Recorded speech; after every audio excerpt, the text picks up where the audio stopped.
Hello everyone.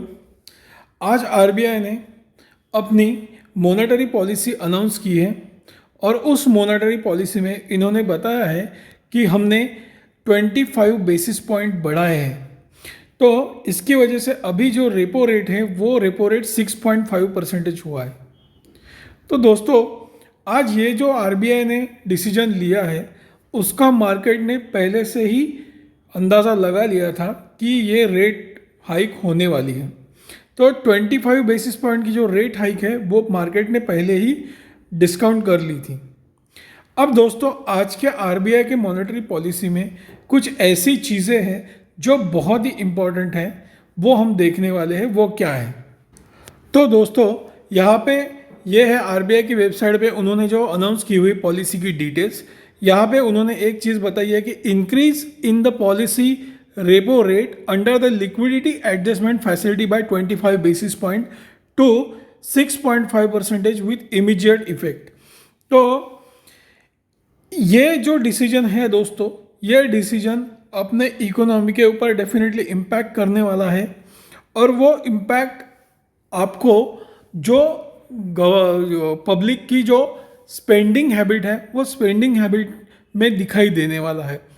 तो तो अभी होगा क्या कि लोग अभी रेपो रेट ज़्यादा बढ़ने से अभी इन्वेस्टमेंट बैंक्स में ज़्यादा करेंगे, क्योंकि आपने देखा होगा कुछ दिनों से बैंक्स ने अपने जो एफडी के रेट्स है वो 7.5% और कुछ किसी किसी बैंक ने 8% या उससे ज़्यादा भी कर लिया है। तो लोग अभी बैंक के एफडी की तरफ ज़्यादा जाएंगे। तो वो एक ऐसा एक इफ़ेक्ट हो सकता है कि लोगों की इन्वेस्टमेंट जो है वो इन्वेस्टमेंट अभी एफडी में चली जाए। अभी और एक इन्होंने यहाँ पे एक चीज़ बताई है कि the MPC also decided to remain focus withdrawal of accommodation to ensure that inflation remain with in the target going forward while supporting growth. अब ये क्या बोल रहे हैं दोस्तों कि हम हमारी जो एकोमोडेटिव की जो पॉलिसी है उसे हम विड्रॉल कर रहे हैं। क्यों? क्योंकि इन्फ्लेशन को कंट्रोल किया जाए और ग्रोथ को सपोर्ट की जाए। तो इन्होंने एक बैलेंस डिसीजन लिया है, ऐसा इनका कहना है। अब दोस्तों, आज की पॉलिसी में और भी बहुत कुछ इन्होंने अनाउंसमेंट की है, तो वो अनाउंसमेंट हम देखते हैं अभी।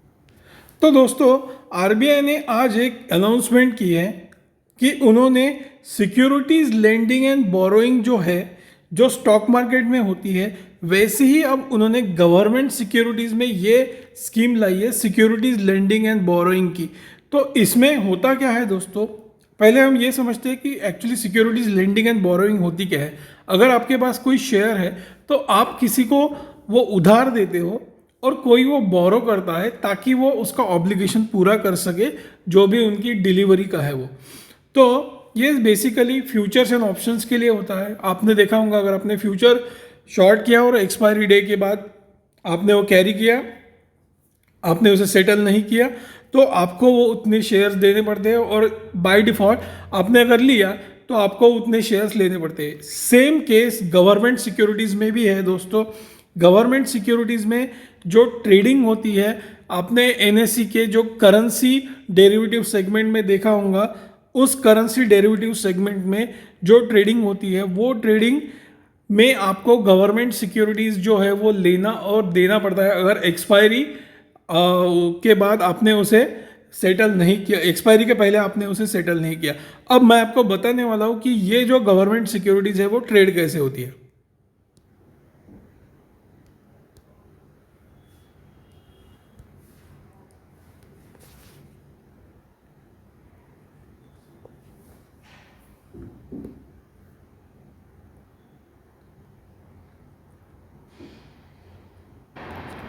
तो दोस्तों, ये ट्रेडिंग जो होती है वो निगोशिएटेड डीलिंग सिस्टम पे होती है, जो दोनों बैंक्स के बीच में या दो फाइनेंशियल इंस्टीट्यूशंस के बीच में होती है।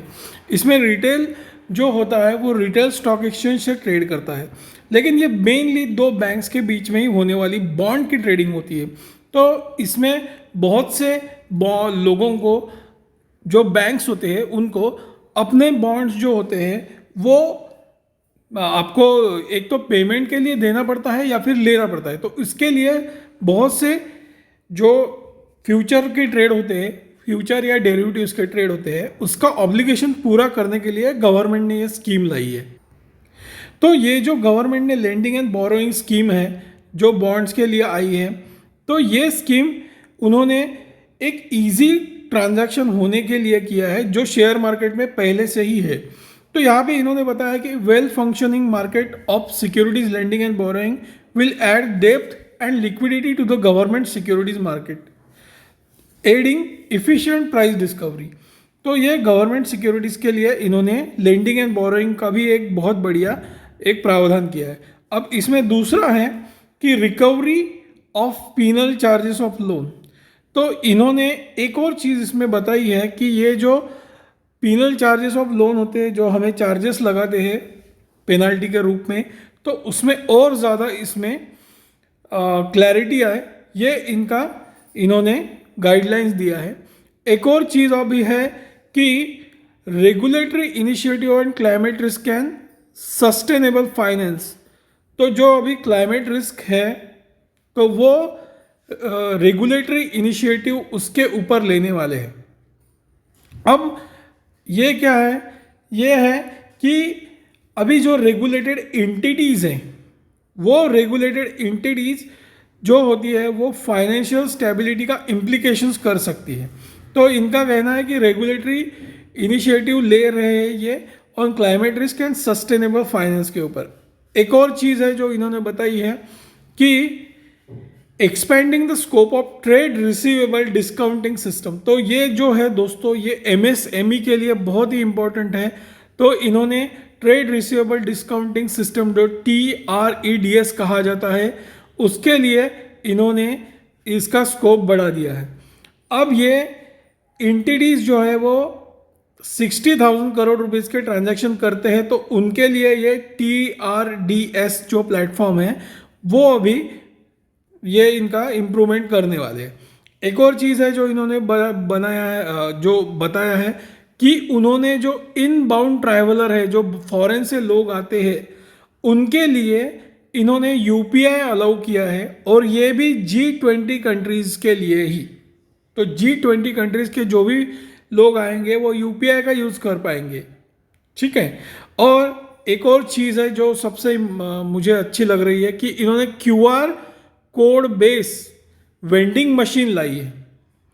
अब ये QR code base vending machine कैसे काम करेंगी, आप अपने UPI पेमेंट से वहाँ उसे स्कैन करोगे और जो भी आप अमाउंट डालेंगे 100 रुपये, तो उस 100 रुपये के आपके पास कॉइन आएंगे उस वेंडिंग मशीन से। तो ये एक बहुत बढ़िया है दोस्तों। छोटे छोटे जो बिजनेसमैन होते हैं, जो फल विक्रेता वगैरह जो भी है वो, उनके लिए ये बहुत अच्छी बात है।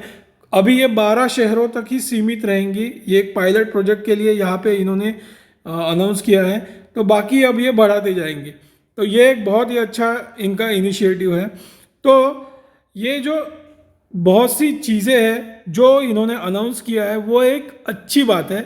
अब ये जो इन्होंने UPI जो है, जो इनबाउंड ट्रैवलर के लिए है, फॉरेनर्स लोगों के लिए, अब देखिए दोस्तों, UPI जो है वो स्पेशली इंडिया में ही काम करता है, इंडियन लोग ही इसे यूज़ करते हैं। लेकिन अभी होने क्या वाला है कि G20 कंट्रीज़ के जितने भी फॉरेनर्स आएंगे तो वो इसका यूज़ करेंगे। तो इसकी पॉसिबिलिटी बहुत ज़्यादा है कि आने वाले दिनों में UPI पेमेंट जो है वो बहुत ज़्यादा बढ़ेंगे, क्योंकि ये फॉरेन में भी जा सकता है। तो UPI पेमेंट जो है, ये जैसा हम वीज़ा और मास्टर कार्ड यूज़ करते हैं, वैसा फॉरेन कंट्रीज़ में भी अभी ये यूज़ होगा और इसका जो काम है वो बढ़ेगा। तो हमें आने वाले दिनों में एक अच्छा खासा उछाल UPI पेमेंट्स में दिखाई देगा। तो RBI ने ये जो पॉलिसी अनाउंस किया है, जिसमें इन्होंने 0.25% का रेट हाइक किया है, तो ये पॉलिसी आने वाले इन्फ्लेशन को कंट्रोल करने के लिए है, और बाय द सेम टाइम ये ग्रोथ को भी ये बूस्ट देने के लिए भी है, ऐसा RBI का कहना है।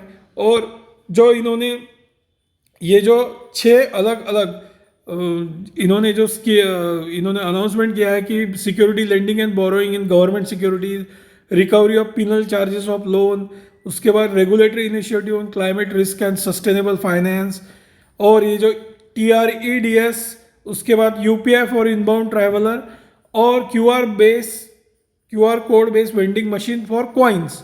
तो ये जो है ये बहुत ही अच्छी अनाउंसमेंट है RBI की तरफ से। तो इसका अच्छा इम्पैक्ट हम आने वाले दिनों में देख रहे हैं।